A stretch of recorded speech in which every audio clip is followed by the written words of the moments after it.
ini fokus di COVID atau ekonomi? Singri. Aku loh ngeri.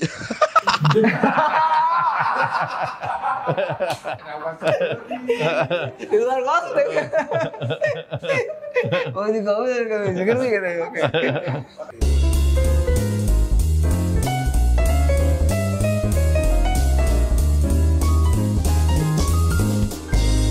Oke, assalamualaikum warahmatullahi wabarakatuh. Kembali lagi kita di program Good Time di Sway Kaltim. Sore kali ini kita mau ngajak ngobrol Pak Wali Kota Balikpapan, Pak Rizal Effendi. Apa kabar Pak? Sehat? Sehat, alhamdulillah. Salam itu. corona dulu. Salam bebas COVID-19. Salam bebas COVID-19. Nah, sebetulnya kemarin banyak permintaan dari warga, terutama yang chat ke kita untuk ngobrol sebut dengan Pak Wali. Tapi memang kemarin kita menghindari nih teman-teman karena Pak Wali ini sibuk ngomongin kepala gugus tugas juga ya, ketua gugus tugas COVID Balikpapan, dan juga tiap hari nangani itu. Kita bisa lihat rilis-rilisnya.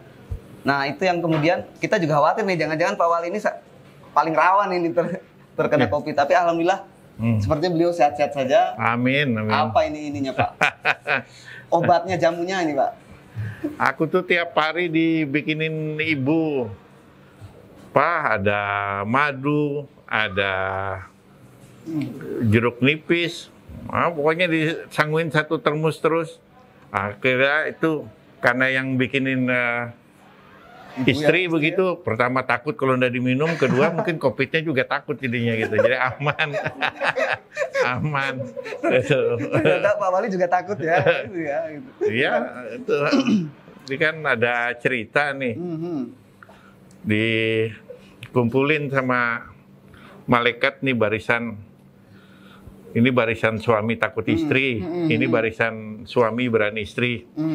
Dari sekian hanya satu yang berada di barisan suami berani istri. Ini semuanya takut istri semua ya. Ditanya sama malaikat, kok hebat betul, apa rahasianya di dunia? Nggak pakai rahasia, ini juga istri yang nyuruh berdiri di sini katanya. Inilah kalau sama Pak Wali ya, banyak joknya beliau. Gitu. Jadi kalau disuruh baru berani Pak ya. Ya pokoknya sehat ya, tentu menjalankan protokol kesehatan. Jadi sampai sekarang tidak ada satu obat pun di dunia yang mengatasi COVID kecuali menjalankan protokol kesehatan. Di samping ya macam-macam minuman, ya ada yang tambah jahe katanya, ada yang pakai minyak kayu putih, eukaliptus, segala baik saja lah, yang penting kita sehat gitu. Dan Bapak percaya itu kayak ramuan-ramuan itu? Ya sebagian kan itu memang punya khasiat gitu. Minyak kayu putih setidaknya kita tidak bau gitu kan. Betul. Jahe ya badannya jadi panas, jadi ya baik, hangat gitu ya. Saya kira baik gitu. Dan itu juga banyak ditanam di pekarangan rumah dan ada juga manfaatnya COVID, tanaman rumah yang dulu dikembangkan PKK sekarang jadi laku gitu. Apotek hidup dulu. Apotek hidup. Ya. Nah, tapi selain tadi ada ramuan madu dari ibu gitu, ada treatment lain nggak? Olahraganya apa kira Pak Wali? Masih aktif? Aku sekarang jarang olahraga, sekali-kali aja golop gitu supaya ribut-ribut aja, bisa teriak-teriak di lapangan, ya? Di lapangan yang luas bisa gitu. Dulu kan tenis. Nah, habis itu ya diteruskan sama Djokovic, sama... Ada Djokovicnya ya? Nah, sekarang mereka lagi tanding gitu di US Open. Ya, Pak Wali juga, saya dengar beliau suka main tenis ya, dan cukup hebat katanya. Ini informasinya betul atau tidak? Kalau Pak main tenis sama Pak Wali, itu biasanya dia sasarannya ke orangnya, mukulnya. Betul nggak Pak? Jadi ada cerita orang yang dikejar itu, betul Pak? Itu, Pak? Benar, biar orangnya lari keluar tak kejar juga sama bola. Jadi bukan pingin masuk gitu, tapi kejar orangnya Pak Wali. Itu kan sistem hitungannya kan kalau kena badan juga tetap dianggap itu. Kena ya Pak? Kena gitu. Ya rame aja gitu, rame bisa. Kalau main tenis itu jelas lawannya main tenis meja. Itu belakangan ya golop itu ya olahraga yang agak lain karena disiplinnya kepada diri sendiri gitu, tidak ke orang lain. Ya kalau kita marah-marah Dulu aku waktu masih di Kaltimpus olahraganya gaple. Ya. Di bawah. Kalau lagi nunggu berita main gaple gitu. Main gaple. Ya. Oke. Mungkin sekarang kita tanya kondisi ya. Karena kan setahu saya gitu dari berita-berita yang dibaca bahwa Balikpapan ini kalau di Kaltim ini yang positifnya paling banyak katanya. Bahkan di atas 50% ya Pak Wali, kalau nggak salah Pak Wali. Nah, gimana sih Pak nanti penanganannya ke depan seperti apa itu rencananya? Ya, Balikpapan itu memang sangat rentan dan sangat potensial tinggi angkanya. Ya, karena ini kota transit dikepung oleh daerah-daerah kota-kota yang setiap hari orangnya datang ke sini, dan itu daerah-daerah merah semua. Sebagian datang dari Jakarta, sebagian datang dari Surabaya, sebagian datang dari Banjarmasin, sebagian datang dari Makassar. Itu daerah-daerah yang angkanya tinggi-tinggi, sehingga memungkinkan awalnya juga COVID-19 di Balikpapan itu tinggi impor, jadi dari para pekerja dari luar. Tapi belakangan ini sudah berkembang di lokal. Jadi yang harus diwaspadai sekarang ini klaster lokal atau klaster rumah tangga. Sekarang sudah ada 128 klaster keluarga 128 gitu. klaster keluarga ya. Jadi kalau bapaknya kena, bisa ibunya kena gitu ya. Nah ini jadi angkanya sangat tinggi. Sekarang ini hari ini tercatat 2.333 orang yang terkonfirmasi positif. Ya. Nah, sampai 2.000 lebih Bapak-Bapak ini. Tuh, yang di rumah sakit ada 279. 209, Itu juga sudah rentan, bisa kayak DKI, kita kewalahan karena daya tampung tempat tidur kita di rumah sakit, 8 rumah sakit yang menangani COVID, itu 306. Jadi tinggal cuma 20-an yang tuh, kemudian yang isolasi mandiri ada 400-an lebih. 479, kemudian yang sembuh ada 1.400-an, dan yang meninggal dunia hampir 150 orang. Gitu sekali. Ya. Itu kan kemarin Pak ada kebijakan. Kalau saya dengar bahwa asrama haji mau difungsikan sebagai rumah sakit darurat. Itu kapan rencananya Pak? Jadi asrama haji itu sudah kita fungsikan sekarang ini menjadi tempat isolasi mandiri. Kalau nanti pada tingkat tertentu kita rumah sakit yang ada sudah tidak mampu, akan kita tingkatkan juga menjadi rumah sakit darurat. Tapi sekarang ini menjadi isolasi mandiri. Sekarang ini ada sekitar 30-an orang di sana gitu yang isolasi mandiri. Jadi saya menyarankan kepada masyarakat yang terkonfirmasi positif, walaupun dalam status OTG, orang tanpa gejala, sebaiknya kalau tidak mampu di rumah, karena ada anak istri, ada bapak ibu, ada kakek nenek, mendingan di embarkasi haji. Di sana kita tangani, daerahnya luas, semuanya gratis, begitu jauh lebih. Nah, kita juga nanti akan mengikuti pola Jakarta. Jadi walaupun OTG, kalau kita anggap di rumah sangat rawan, wajib dia ke embarkasi haji. Gitu. Itu syaratnya gimana? Ada Pak? Syarat misalnya kita harus daftar dulu kah atau gimana? Iya, tentu lapor ke Satgas. Masa datang ke sana? Ya dipukuli sama petugas. Sudah OTG dipukuli lagi. Betul. Jadi cuma lapor aja dan Satgas pasti langsung. Iya, pasti akan kita tempatkan di sana. Enggak. Yang ribet adalah supaya cepat sembuh saja, gitu. Nah, terkait dengan fasilitasnya Pak, apakah fasilitasnya sekarang sudah, yang rumah sakit darurat nanti sudah dipersiapkan kah atau masih? Iya, kan kita lagi ajukan anggarannya karena kan kita tidak mampu APBD kota, jadi itu anggarannya anggaran APBD provinsi sudah kita ajukan. Kita sudah mendapatkan jaminan dari Pak Gubernur, Pak Dr. Isranur bahwa provinsi siap membiayai. Jadi kalau nanti sangat darurat, tempat di rumah sakit sudah rentan, kita akan fungsikan embarkasi juga sebagai rumah sakit darurat gitu. Nah, kalau di Jakarta ini Pak Anies kan kemarin lagi rame nih, dia mau PSBB tahap kedua ini ya. Jadi beliau menutup rapat Jakarta dengan program PSBB. Mungkin di Balikpapan bisa melakukan itu lagi atau gimana Pak? Karena trennya kan naik terus nih. Iya, memang kan yang agak rumit ini kan seperti dialami juga DKI. Kita itu kan kebijakan COVID dengan kebijakan ekonomi itu tidak gampang. Ya. Kemarin kita bikin jam malam saja sudah banyak yang ngomel. Terlalu Pak Wali ini kita KP belum jam 10 itu baru jam mulai. Iya, memang kan. Nah, waktu dulu kita tutup kita persyaratin ketat bandara dengan swab juga ribut gitu. Jadi memang tidak gampang menangani COVID dengan ekonomi. Jadi ini menjadi tidak gampang seperti di DKI juga. Oke. Ya, jadi ya kita hati-hati. Yang penting protokol kesehatannya dijalankan dengan baik gitu. Oke, berarti jalan tengahnya cuma protokol kesehatan ya? Ekonomi tetap jalan, kesehatan. Iya, gitu. Padahal kan kemarin sebelumnya kan Pak Gubernur sempat ada edaran itu Pak yang swab itu sempat berjalan Pak? Sudah, habis itu kan ada kebijakan peraturan Menteri Kesehatan yang baru.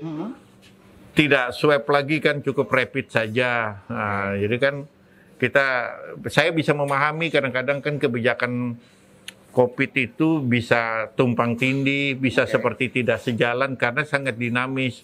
Jadi bisa saja kebijakan dari wali kota, gubernur tiba-tiba dirubah atau diubah oleh menteri tiba-tiba 1 hari 2 hari berubah lagi. Ya memang sangat dinamis. Jadi perlu dipahami oleh masyarakat kalau hal-hal seperti itu bukannya pemerintah pimplan atau pemerintah ini tidak jelas gagap, ngawur gagap, sebenarnya memang karena situasinya sangat dinamis. Dinamis, oke. Jadi memang bisa saja terus berubah terus Pak ya? Iya, seperti itu.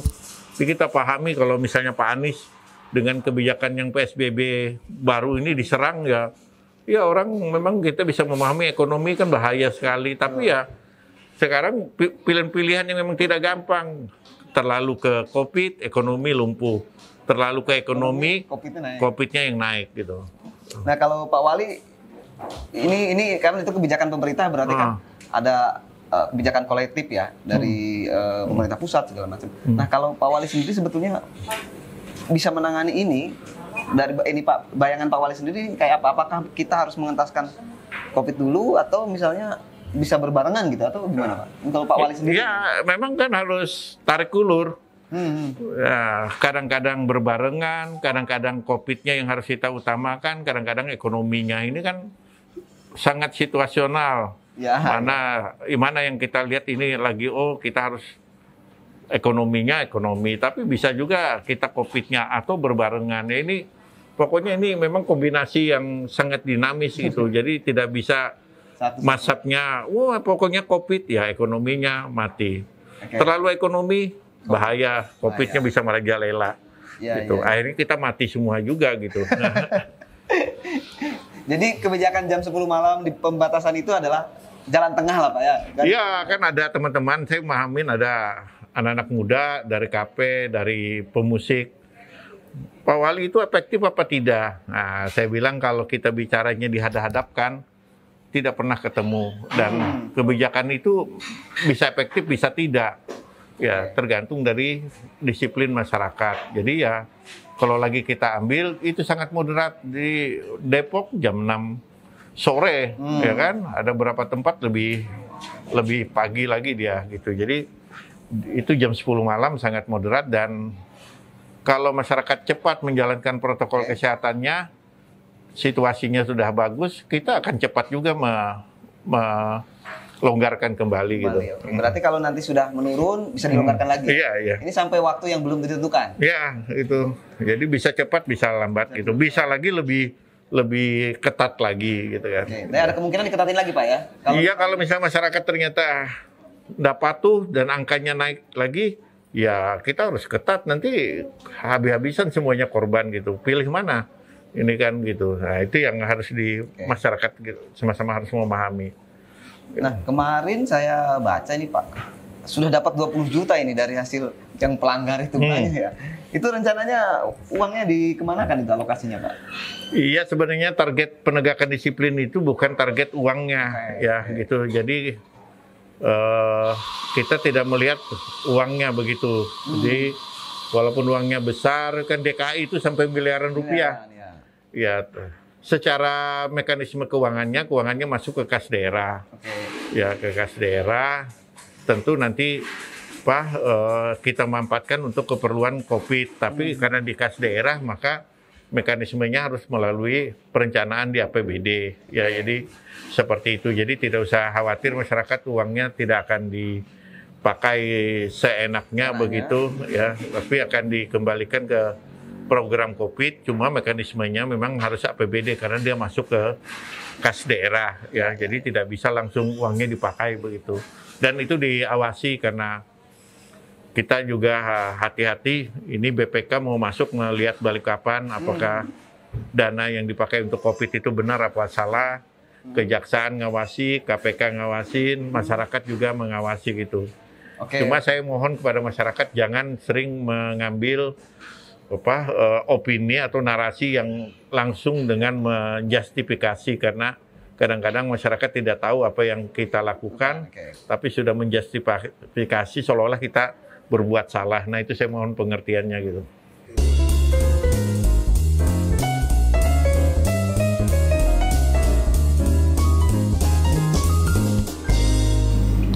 Oke, Pak. Itu bawa apa, Pak ya? Kayaknya tadi digenggam terus ini, Pak. Ini syarat. Yang satu ini hand sanitizer. Nah, yang satu ini minyak kayu putih. Nah, itu buat apa fungsinya, Pak, kayu putih? Kan katanya minyak kayu putih itu minimal menghilangkan bau-bauan. Nah, ada juga bilang ini sakti juga untuk menolak COVID. Nah, jadi ya setidaknya baunya ternyata enak juga gitu. Pertama, parfum di rumah habis, ya kan? Pakai ini. Jadi aman gitu, aman. Nah, tapi ya bagus lah. Kan sekarang Pak Menteri Pertanian kan bilang eukaliptus itu sangat bagus. Saya kira ya baik lah. Ini minyak kayu putih khusus didatangkan dari Sulawesi. Dari Sulawesi di sini ya nggak ada? Di sini kan nggak ada, makai aja kita. Itu lah. Itu sama Wali ini tadi ketawa-ketawa saya. Pak, ini minyak kayu putih apa disemprot, apa diminum? Dianjurkan boleh disemprot, boleh diminum. Yang penting jangan sampai botolnya yang diikut diminum. Nah, itu persoalan. Oke. Kayaknya dari tadi nih perut saya dikocok-kocok sama Pak Wali ini ya.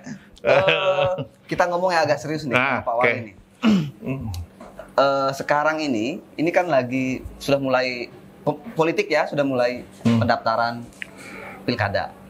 Ya mungkin Pak Wali juga ngikutin ya. Berarti kan kalau bareng Pak Wali tanda-tanda nih Pak Wali kan sekarang nggak boleh nyalon lagi nih. Ya.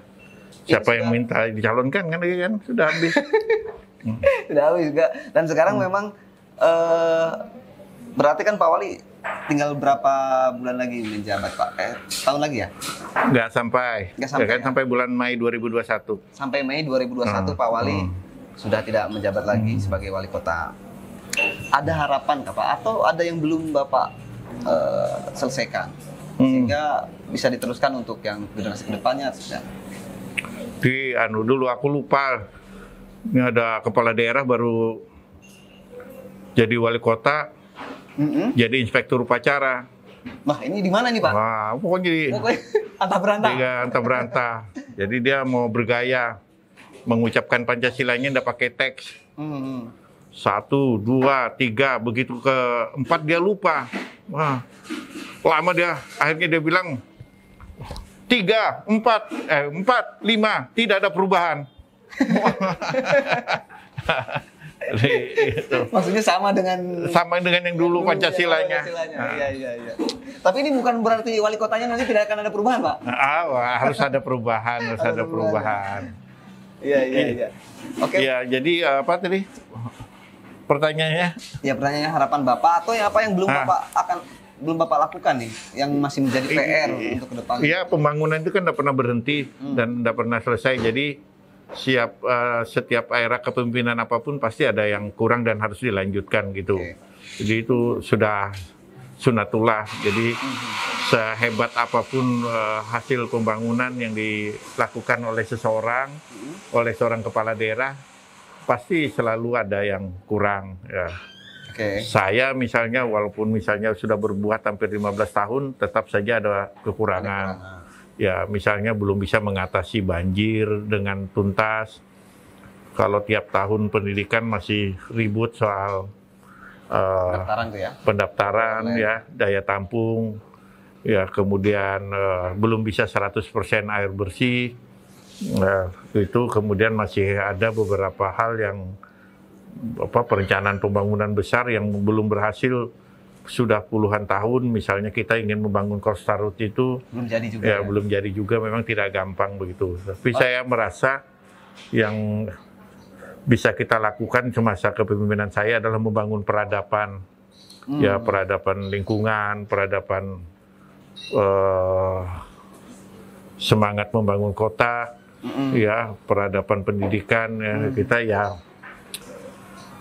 ada sekarang ada ITK, ya peradaban-peradaban seperti itu yang kita bangun supaya kedepannya itu kepala daerah yang baru lebih mudah untuk melanjutkan, apalagi situasinya nanti kepala daerah yang baru tidak gampang karena COVID. Jadi sehebat apapun visi misi, sehebat apapun gagasan, saya kira semua tidak bisa dilaksanakan. Semua lagi fokus dengan COVID, apakah masih COVID-nya atau recovery ekonominya yang masih, itu yang tidak gampang bagi semua kepala daerah yang baru, ya yang mengikuti pilkada serentak tahun 2020 ini. Itu yang tantangan berat bagi kepala daerah. Tapi begini Pak, itu ini ada yang dengar nih. Mungkin ini juga saya sering dengar dan beberapa ketika ngobrol-ngobrol dengan warga atau dengan mitra gitu, ada anggapan begini.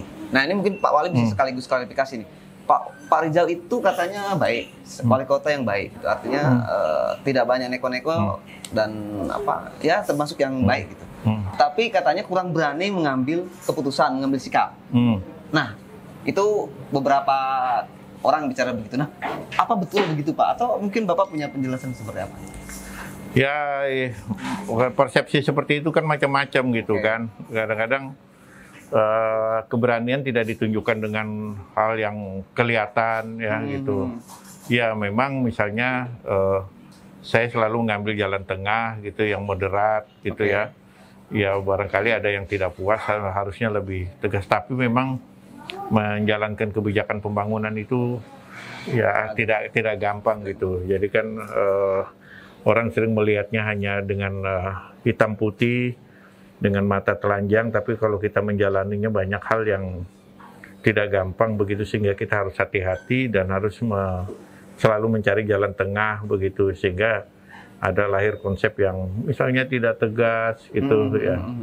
Ya bisa jadi menurut dia benar tapi belum tentu gitu ya gitu.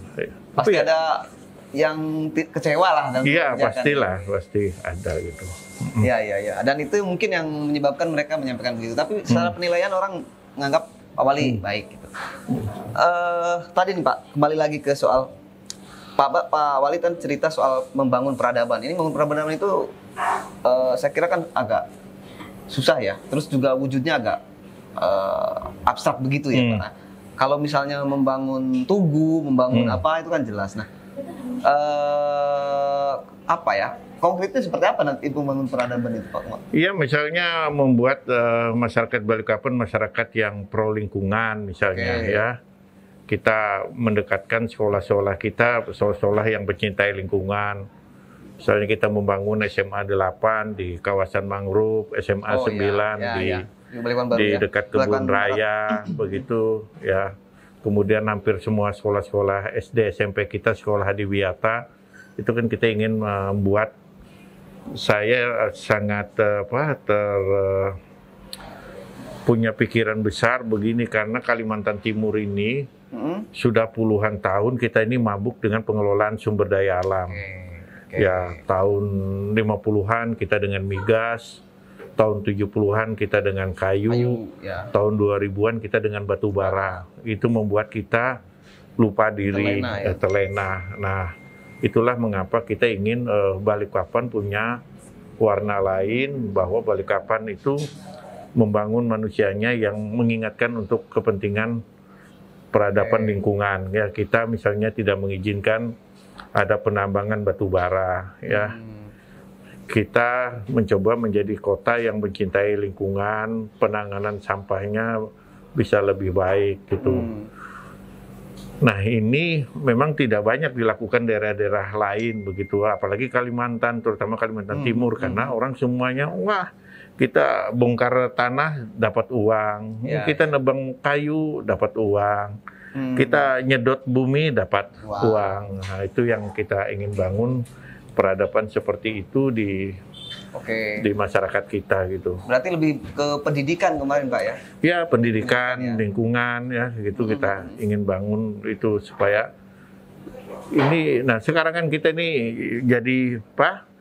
jadi galau dan bisa ketinggalan dan bisa menjadi penonton kan. Kalau nanti misalnya IKN jadi walaupun ditunda katanya 2021, tapi itu kan konsep pembangunan ibu kotanya kan sangat modern.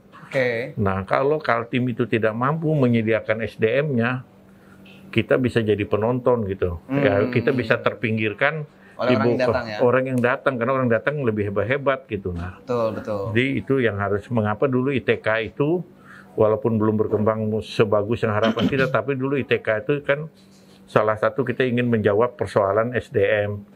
Sehingga waktu ditantang sama Pak Presiden, masih Pak Presiden SBY, berani nggak bangun ITK? Kita memberanikan diri begitu karena kita ingin kelak ITK bisa lebih hebat dari ITB dan ITS gitu. Padahal gurunya ITS ya. Iya. Ngacunya ke ITS gitu. Selama 15 tahun nih Pak Wali, capek nggak kira-kira? Iya. Ngurusin warga yang tiap hari pasti gini, kadang ada yang capek nggak? Ini dari hati yang paling dalam. Capek nggak? Iya, plus minus saja ya. Banyak ritme hidup ya tidak berubah seperti dulu jadi wartawan. Ya, masuk kantor pagi, ya pulang sore gitu kan. Tapi dulu sampai malam gitu. Ya ada capeknya, ada raminya, ada senangnya, ada ya. Saya kira romantikanya macam-macam gitu. Tidak ada yang semuanya, tapi ya dinikmati, asik juga gitu semuanya. Gitu. Itu kalau jadi wartawan pulangnya malam Pak ya? Malam dulu sampai zaman saya kan sampai jam 3 subuh, jam 4 subuh. Nah, dan kalau sekarang nggak malam lah. Nggak malam kan. Jadi nggak ketemu hantu lah ya? Nggak lagi ketemu hantu dulu. Karena katanya Pak Wali sangat takut sama hantu, betul itu Pak? Sangat takut. Aku tuh tahu itu. Gimana ceritanya Pak yang takut sama hantu itu? Tahu ya takut gitu. Sekarang kadang-kadang cucu tuh ya takut juga mewarisi itu ya, mungkin warisan yang paling berharga kepada cucu. Takut juga tuh hantu. Dia bilang tadi malam Kai itu di kamar Kai itu rasanya ada hantu. Wah. Kayaknya nggak bisa tidur di situ akhirnya. Soalnya kan Pak Wali dulu bekerja sebagai jurnalis gitu kan, dan pemimpin media, dan pasti kan yang dibahas adalah rasional ya. Tapi kok takutnya sama hantu gitu. Ini kan agak lucu. Aku tuh kalau pulang jam 3 subuh kan rumah di Bangun Reksa di kilometer 6 itu. Itu biasanya di kilometer 5 untungnya di situ dulu masih rame. Jadi kalau malam dari kantor itu selalu nunggu dulu kalau ada mobil arahnya ke Kilo baru ikutin di belakang. Pak Wali naik motor waktu itu? Naik motor, naik motor Honda, kadang-kadang Vespa ya. Kalau sudah mogok, mati kita di jalan, aduh. Jadi kalau mau lewat ke Kilo, ikut mobil yang di depan? Iya, kalau enggak berani lewat. Kalau ada mobil? Nunggu. Sampai subuh nunggu ya? Nunggu. Pernah kejadian lagi itu kan di muka Bangun Reksa itu ada tabrakan. Truk dengan bus. Dan aku lihat si supir truk itu meninggal di setirnya itu. Wah. Dan mobilnya 1 minggu belum diangkut, jadi aku ketakutan itu mobil masih ada di situ. Jadi kalau tiap malam itu membayangkan, kalau ini dia ada, waduh mati kita. Bangun Reksa itu di Kilo 7 ya? Kilo 6. Kilo 6 ya? Kilo 6. Jadi kalau dari Balikpapan mau ke Samarinda, Kilo 6, nah Bangun. Ini Pak Wali rumahnya di situ ya? Situ, gitu. Ampun. Oke, tadi bahwa Pak Wali katanya dinikmati selama 15 tahun menjadi wali kota. Kalau kembali lagi diulang, Pak, mau nggak jadi wali kota lagi? Atau mending aku milih jadi wira swasta aja deh, gitu. Kalau kembali mengulang masa? Iya, kan dunia sudah berubah begitu, ya kan. Jadi apapun pasti perubahannya banyak sekarang ini karena zamannya sudah ya jadi wartawan tidak seperti dulu lagi. Ya itu Pak Dahlan itu memang hebat gitu, bosnya Disway. Dulu waktu modem ditemukan sebagai alat pengirim berita antar komputer itu, beliau udah ngomong waktu itu, padahal itu tahun berapa ya, belum terbayangkan akan teknologi IT sehebat ini. Beliau sudah ngomong, kelak kita itu bekerja tidak perlu kantor. Betul. Ternyata benar, bukti, ya kan kita sekarang kerja tidak perlu ada kantor, di mana aja bisa kerja. Nah, Disway pun nggak pakai kantor, Pak. Ya itu kerjanya kan di rumah. Kadang-kadang kan seperti ini disesuaikan supaya bisa gratis gitu. Jangan gitu juga, Pak. Jangan begitu juga. Disebutin. Tahu beliau ininya.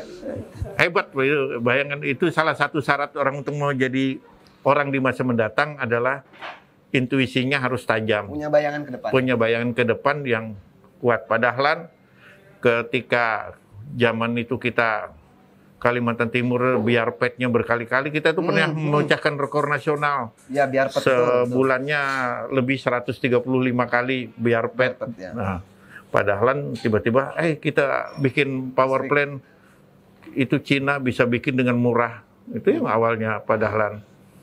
Ketika kertas kita krisis, kertas koran, beliau bikin pabrik kertas gitu. Nah, di intuisi itu yang lebih hebat lagi padahal ketika menerbitkan koran-koran daerah. Waktu itu ketika modem ditemukan, koran-koran besar nasional seperti Kompas, waktu itu Sinar Harapan, kemudian Prioritas, mereka langsung punya konsep bikin koran cetak jarak jauh. Tapi padahal tidak. Padahal waktu itu baru dari Amerika. Beliau bilang, di Amerika itu tidak ada koran nasional. Yang ada koran daerah. LA Times, Boston Globe, New York Times begitu. Nah, kata beliau, kita harus bikin koran di daerah. Padahal itu zaman Orde Baru di mana bikin koran susah. Tapi beliau enggak susah. Kita kerjasama dengan koran daerah yang sudah ada siupnya, sudah ada surat izin usaha penerbitan. Itulah. Dan waktu itu belum ada gambaran akan ada era otonomi daerah. Beliau hanya menggambarkan di Amerika tidak ada koran nasional. Ternyata begitu bikin koran beliau, tiba-tiba ada era otonomi daerah. Berarti dia padahal sudah merintis duluan sebelum ada otonomi daerah. Itu intuisi itu. Intuisinya luar biasa ya. Pak Rijal ini kan 1001 ya. Kalau dilihat 1001 itu mungkin di antara jurnalis yang sukses ya, salah satunya Pak Rijal menjadi wali kota ya. 1001 gitu. Nah, apa sih rahasia kesuksesannya, kan jalannya bisa mungkin bagi teman-teman yang wartawan ini mau ngikuti jejaknya Pak Rijal kan. Sedikit tips-tipsnya itu apa? Ini kan pertama ya garis tangan itu yang susah itu kan. Garis tangan sudah nggak bisa Kedua ya sebenarnya kita harus banyak belajar dengan Pak Dahlan. Kalau mau sukses belajarnya, saya belajar banyak dengan Pak Dahlan. Beliau itu pertama pekerja keras. Makanya dulu waktu di majalah Tempo beliau digelari si pembanting tulang. Bahasanya si pembanting tulang. Makanya beliau sakit itu ganti hati kan karena terlalu bekerja keras. Tidak ada kata yang tidak bisa. Beliau pekerjaan apa aja bisa beliau lakukan gitu. Dan tidak menunda-nunda itu beliau gitu. Nah, kemudian penuh dengan inovasi. Selalu pikiran beliau itu ada sesuatu yang baru ya. Selalu ya, dengan intuisi yang tajam, selalu lihat perkembangan ke depan begitu. Itu yang dilakukan dan selalu padahal menjaga integritas. Kita ini kan sering pembualan baru pendapatan sedikit sudah penampilan sudah macam-macam gitu ya. Tapi padahal sampai sekarang gayanya tetap sederhana ya tetap dengan sepatu catch-nya begitu, bajunya tetap baju putih yang seperti itu. Bukannya beliau sombong tapi ingin menggambarkan ya kita jangan berubah gitu. Nah, itu Pak Dahlan banyak belajar dengan beliau gitu. Dulu kan saya ini jadi wali kota sebenarnya di luar dugaan gitu. Dulu kita mau bercanda sebenarnya. Wah, wali kota jadi bercanda dulu nih. Waktu itu kan 2006 itu pilkada pasangannya sangat kuat. Pak Imdad sama Pak Mukmin. Pak Mukmin, oke. Pasangan petahana yang sudah nggak mungkin dikalahkan. Sehingga tiba-tiba teman-teman di kantor, udahlah, supaya ada lawannya sedikit-sedikit ganggu, kita ganggu. Udah Pak, bisa. Pak Rizal maju aja, kita gangguin aja. Targetnya bukan menang, cuma ganggu. Ganggu. Kira-kira 1 minggu, kalau tidak salah mendekati hari pendaftaran, di luar dugaan, pasangan Pak Imdad, Pak Mukmin berpisah. Berpisah, Pak Imdad ngubungin kita, ngubungin Pak Jainal, sudah, Pak Rizal nggak usah maju sendiri dengan pasangan lain, sudah, dan sama saya aja. Nah, jadinya jadi serius. Begitu tadinya padahal tadinya untuk bercanda jadi bakal calon lawan ya. Iya gitu. Saya tuh beruntung mengikuti pilkada tanpa modal. Jadi enggak pakai uang. Saat itu enggak pakai uang ya? Enggak pakai uang sama sekali. Sama sekali? Enggak sama sekali. Jadi ya nasib saya baik lah gitu. Artinya mengikuti pilkada rata-rata tanpa uang ya? Tanpa uang gitu. Iya. Padahal banyak orang yang ngeluarin uang untuk iya gitu ya.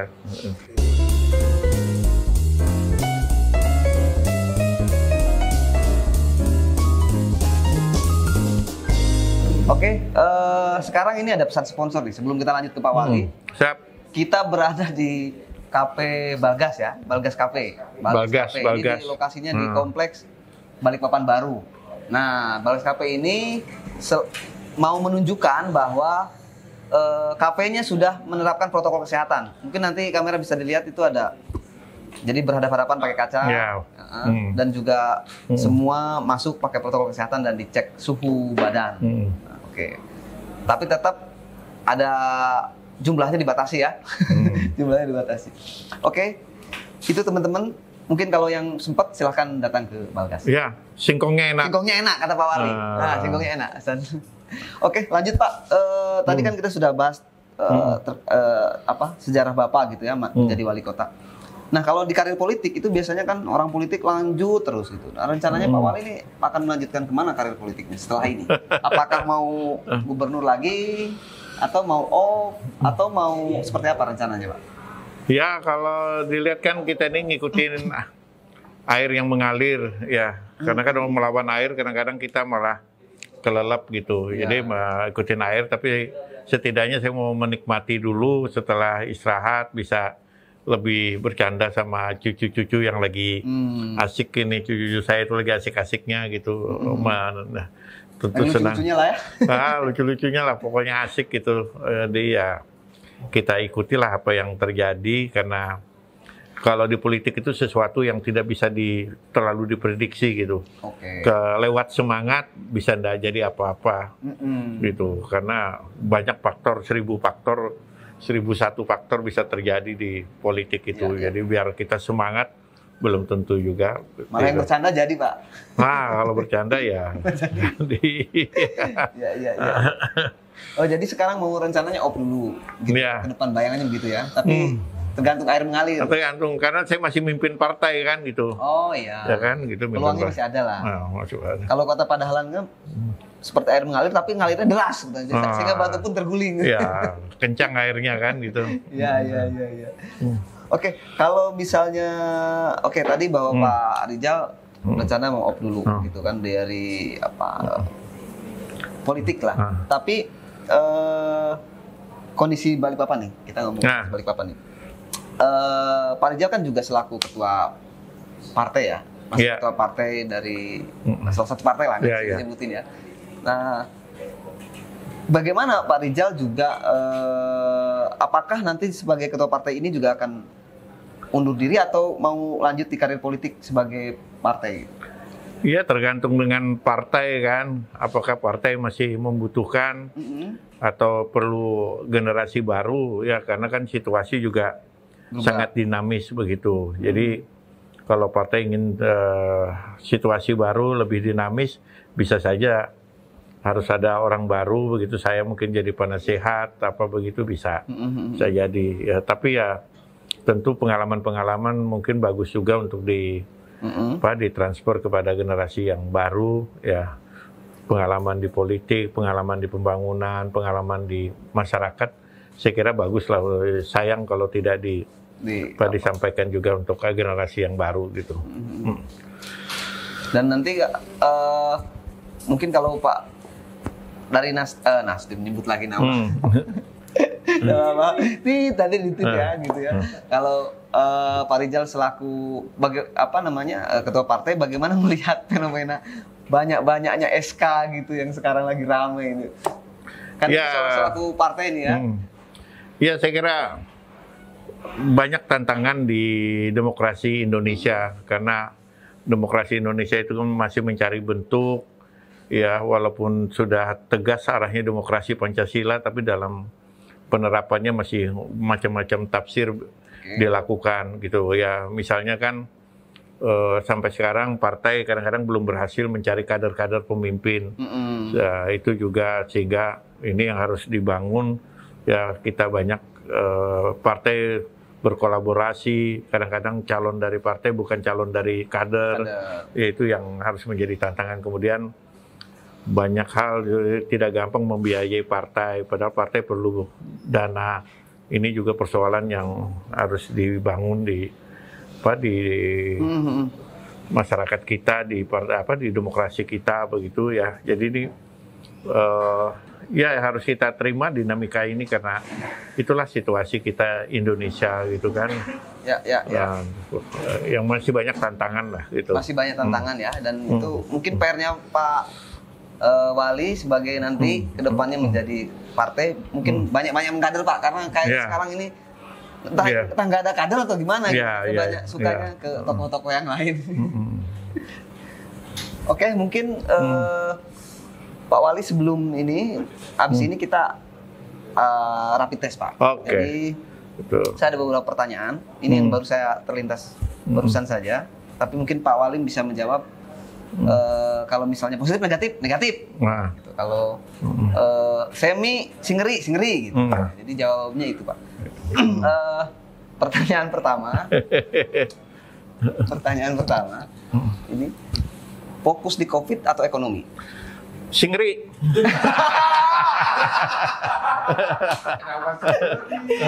Di luar konteks. Oh, di COVID singeri gitu. Oke. Kalau begini susah jadi mainnya ini.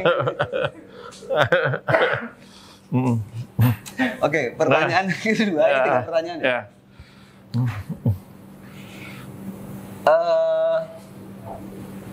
Satu calon, 2 calon. Kenapa? Satu pasangan, tunggal, atau banyak pasangan? Banyak pasangan. Kalau cuma satu calon gimana? Oke. Yang ketiga, partai atau konstituen? Konstituen ya. Oke. Terima kasih. Kita semoga sehat selalu Pak. Amin. Ya, ada yang mau disampaikan? Ya, saya kira kita sampaikan kepada masyarakat, ada itu pesan di sana. Mari lanjutkan pembangunan Kota Balikpapan dengan membayar pajak. Amin. Oke Pak, terima kasih banyak. Terima kasih.